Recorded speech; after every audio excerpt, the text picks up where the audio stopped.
नमस्कार साथियों।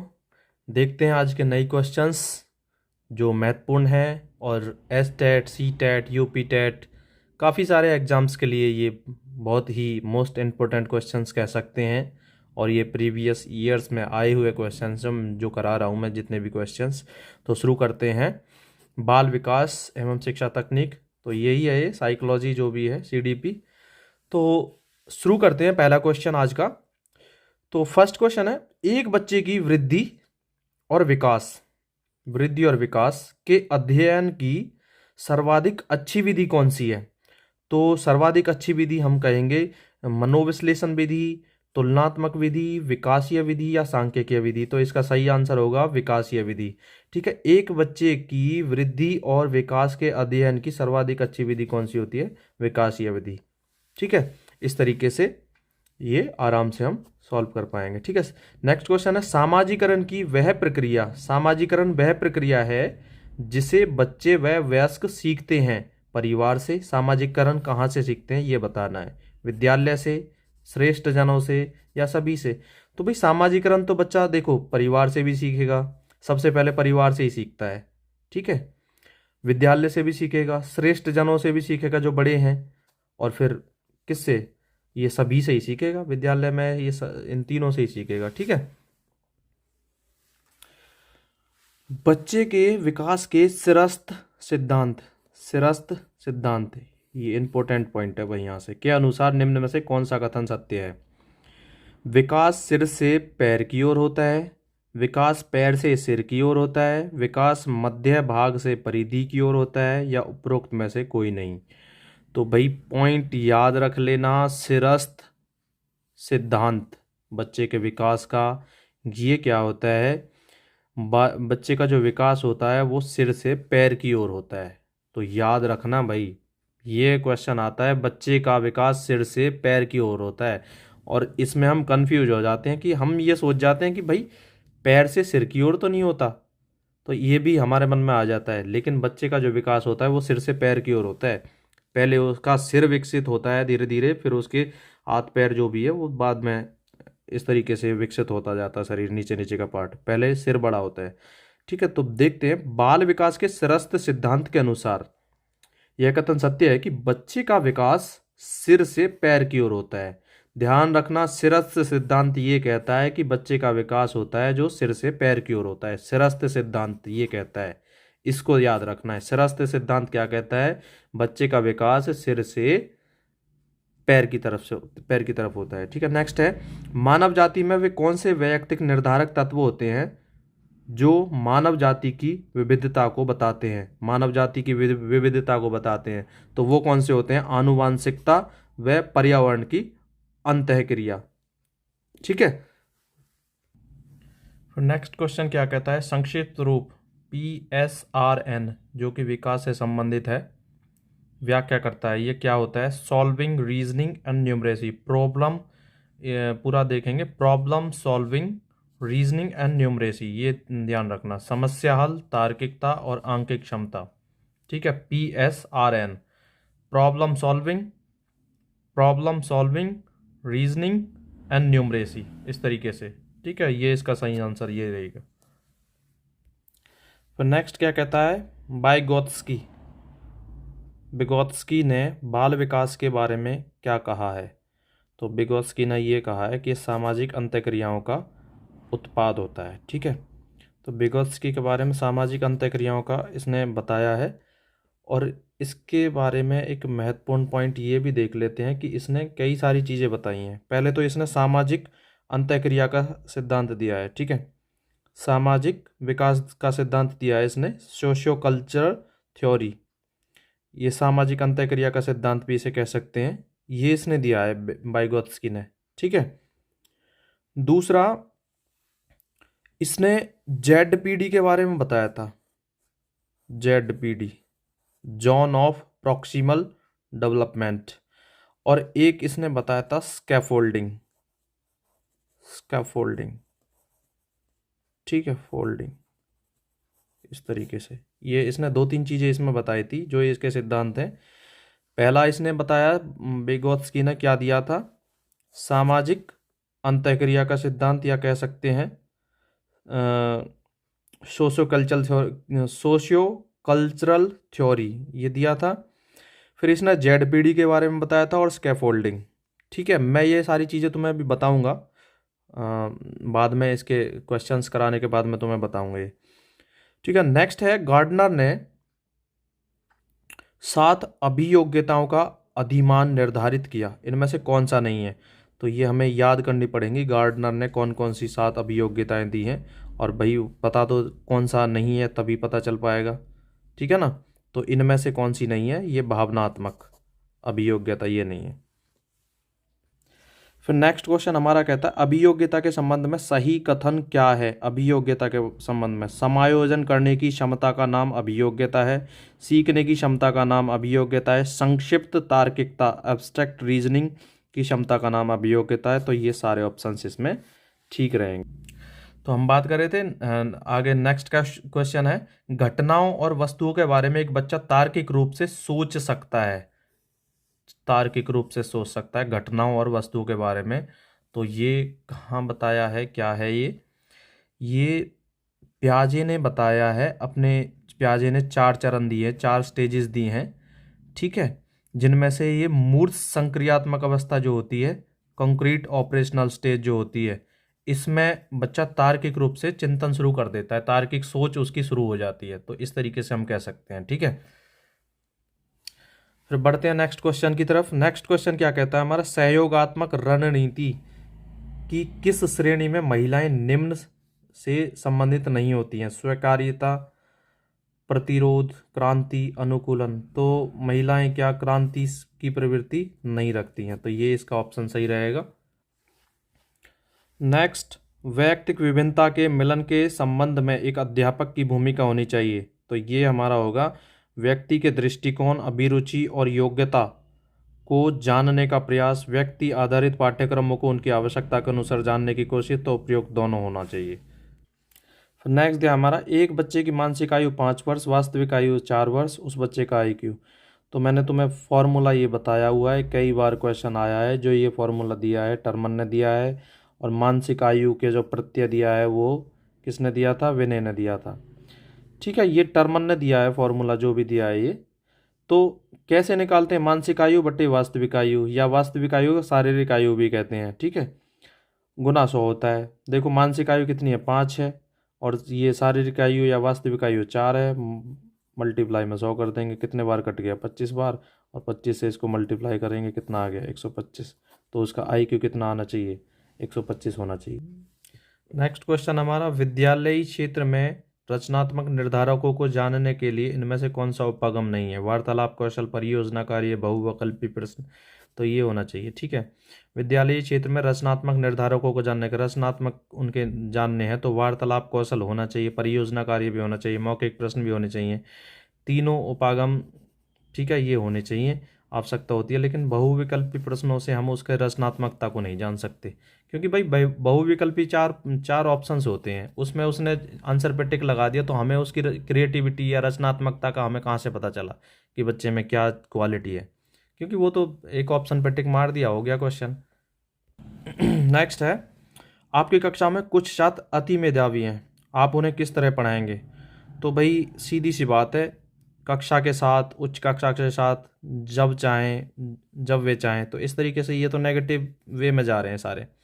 तो समृद्धिकरण कार्यक्रमों के द्वारा मतलब ये है कि जो तुम पूरी क्लास को पढ़ा रहे हो, उससे अलग उनको क्या तुम करा सकते हो, जो उनको मतलब जिसमें वो बिजी रहें। भाई मेधावी हैं, क्योंकि वो क्लास का वर्क तो पहले कर ही लेंगे, क्लास का वर्क करके वो क्या करेंगे क्लास में? फिर वो शोर शराबा या मतलब गलत एक्टिविटीज़ करने लग जाते हैं, बच्चों को छेड़ने लग जाते हैं, या किसी भी तरीके का और एक्टिविटीज़ में इन्वॉल्व हो जाते हैं। लेकिन हम उन एक्टिविटीज़ से उन्हें बचाने के लिए क्या करेंगे? हम उन्हें समृद्धिकरण कार्यक्रम, मतलब उनके लेवल का हम क्या करा सकते हैं, उन्हें कुछ अन्य काम भी दे सकते हैं। नेक्स्ट क्वेश्चन हमारा, नैदानिक परीक्षण, नैदानिक परीक्षा डायग्नोस्टिक टेस्ट का मुख्य उद्देश्य क्या है? तो भाई ये पता कर लेना, ये मैं बता ही देता हूँ तुम्हें। नैदानिक परीक्षण एक होता है, एक उपचारात्मक परीक्षण होता है, जिसको रेमेडियल टेस्ट कहते हैं। ठीक है, रेमेडियल टीचिंग भी इस तरीके से कह सकते हैं। नैदानिक परीक्षण क्या होते हैं? जैसे बच्चे को किसी चीज़ को, किसी भी टॉपिक को समझने में दिक्कत हो रही है, तो हमें क्या करना है, टीचर को क्या करना है, उसका निदान करना है। निदान मतलब हमें उसको ये देखना है कि भाई उसकी कठिनाई का कारण क्या है, उसकी कठिनाइयों का कारण पता लगाना है। ठीक है, ये तो होता है नैदानिक परीक्षण।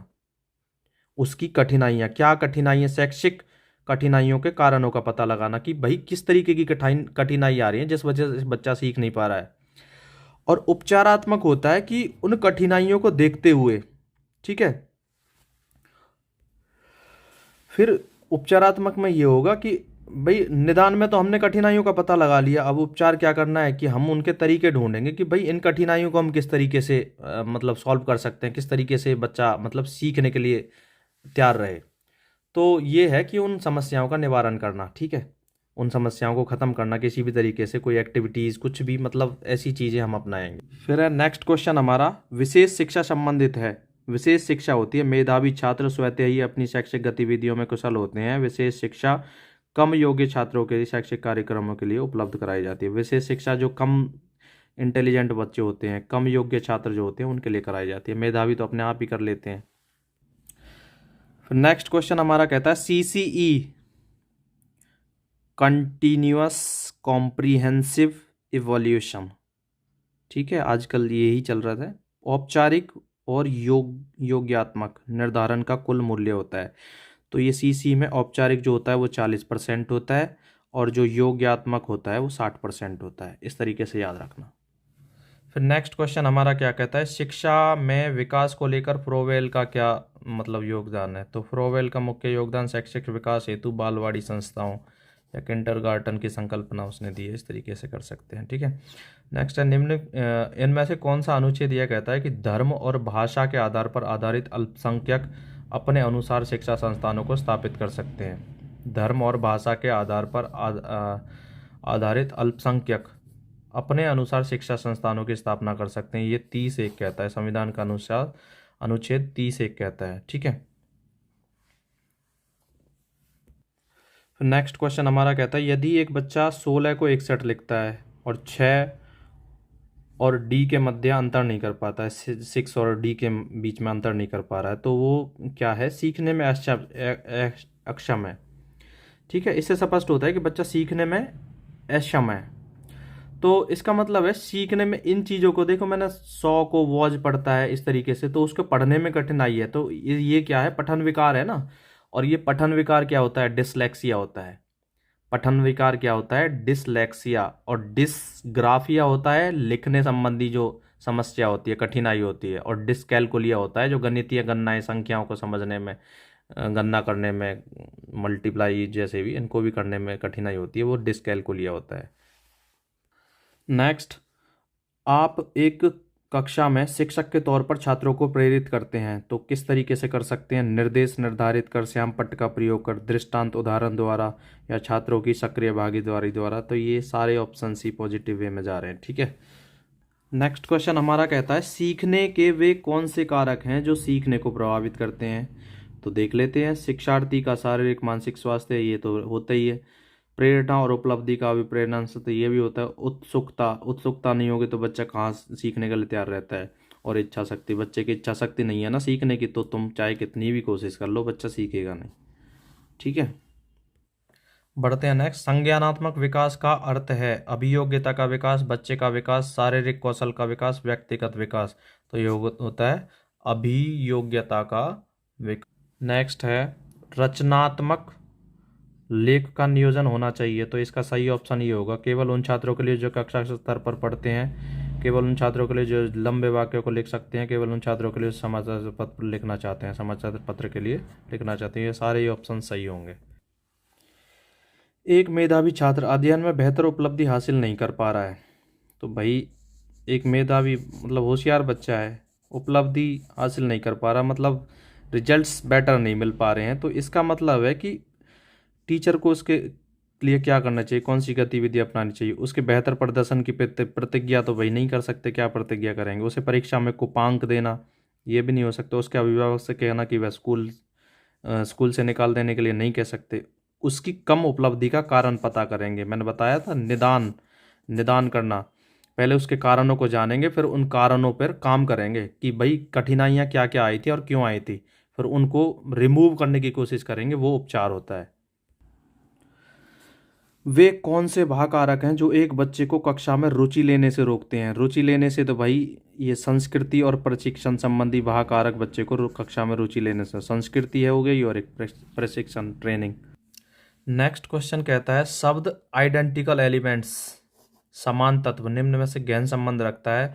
तो ये तुम्हें रटना पड़ेगा, याद करना पड़ेगा। अधिगम स्थानांतरण सिद्धांत से संबंधित है identical elements.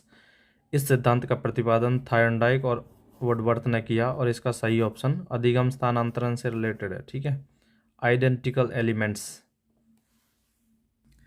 Most important question आया है भाई, क्लासिकल स्थिति का प्रतिपादक, इंग्लिश में कहें तो क्लासिकल कंडीशनिंग थ्योरी।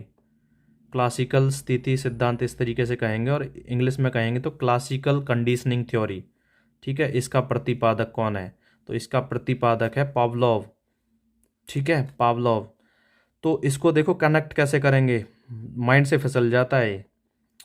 तो देखो ये है क्लासिकल, इसको क्लास पढ़ेंगे, ये पता ही चल रहा है यहाँ तक क्लास ही है। जब इंग्लिश में लिखेंगे तो ये क्लासिकल बनेगा, क्लासिकल इस तरीके से, क्लासिकल आगे लिखेंगे पूरा, क्लासिकल कंडीशनिंग थ्योरी। ये क्लास हो गया।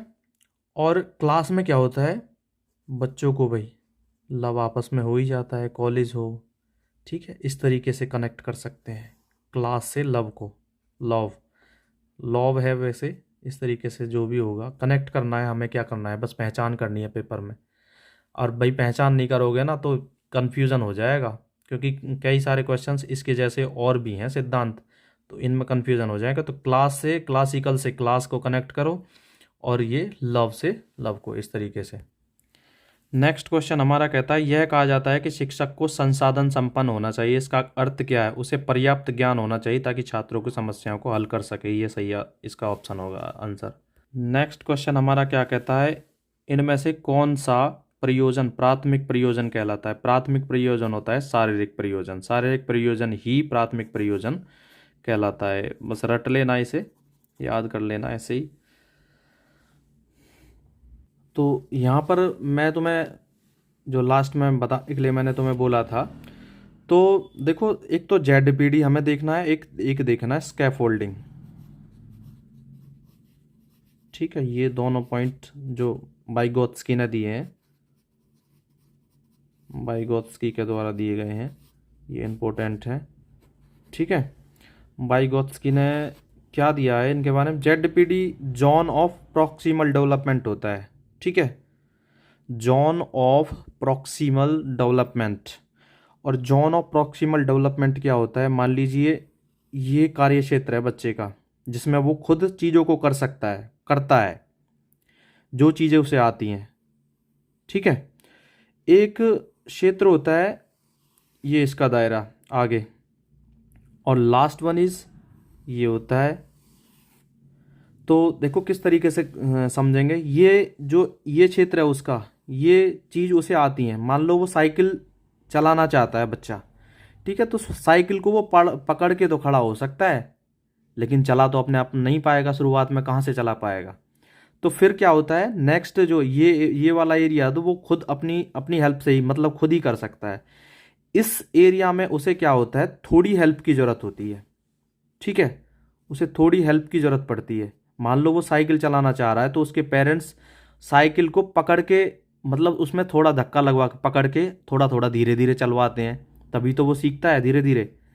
तो ये वाला जो क्षेत्र होता है, ये इसमें बच्चा कुछ हेल्प से सीखता है, और ये वाला क्षेत्र जो होता है उसमें बच्चे को बिल्कुल बहुत ज़्यादा मतलब हेल्प की ज़रूरत होती ही होती है। और फिर पॉइंट आता है यहाँ पर स्कैफोल्डिंग। स्कैफोल्डिंग में क्या कहा जाता है कि मान लो बच्चा जैसे साइकिल सीख रहा है, ठीक है, वो साइकिल सीखना चाहता है, सीख रहा है, पकड़ लेगा, ठीक है, साइकिल को सही तरीके से पकड़ पाएगा, लेकिन खड़ी तो नहीं हो पाएगी सही तरीके से। जब वो चलाने की कोशिश करे तो गिरेगा ही, तो उसे हेल्प की ज़रूरत है। मान लो अगर पेरेंट्स ने साथ साथ चलते हुए चलवा रहे हैं तो वो ZPD में जाएगा, ठीक है, इस वाले स्टेज में साथ साथ उसके साइकिल को पकड़ के चलते जा रहे हैं। अगर बच्चे को एक स्टेज ऐसी भी आती है कि भाई थोड़ा थोड़ा वो जब सीख गया है तो उसे धक्का दे करके छोड़ देते हैं, तो वो अपने आप चलता चला जाता है ना, तो इसका मतलब है उसे अस्थाई सहारा दिया गया। ठीक है, लगातार सहारा नहीं दिया गया, अस्थाई रूप से सहारा दिया गया। दूसरा एग्जाम्पल ये ऐसे भी देख सकते हैं, मान लो बच्चा मतलब पढ़ रहा है, ठीक है, और पढ़ते टाइम में बड़े बूढ़े उसकी कुछ हेल्प करते हैं, जो भी उससे बड़े होते हैं, उसकी एज से ज़्यादा वाले होते हैं जो, ठीक है, वो मान लो बच्चा लिख रहा है कुछ, ठीक है, और वो उस चीज़ को लिखने में थोड़ी सी कठिनाई महसूस कर रहा है, तो उसको हम क्या, बड़े बूढ़े क्या करें, उसको जैसे लिख के दे दें, हमें कलम लिखना है तो उसको लिख के दिखा दें कि बेटा ऐसे लिखा जाता है, तो बच्चा फिर क्या करेगा, उसे देख देख के लिखने की कोशिश करेगा। ठीक है, अगर हाथ पकड़वा के लिखवाते हैं खुद हेल्प करके, तो वो भी इसी में आ जाएगा। ठीक है, तो ये हैं पॉइंट्स जो जेडपीडी और स्कैफोल्डिंग।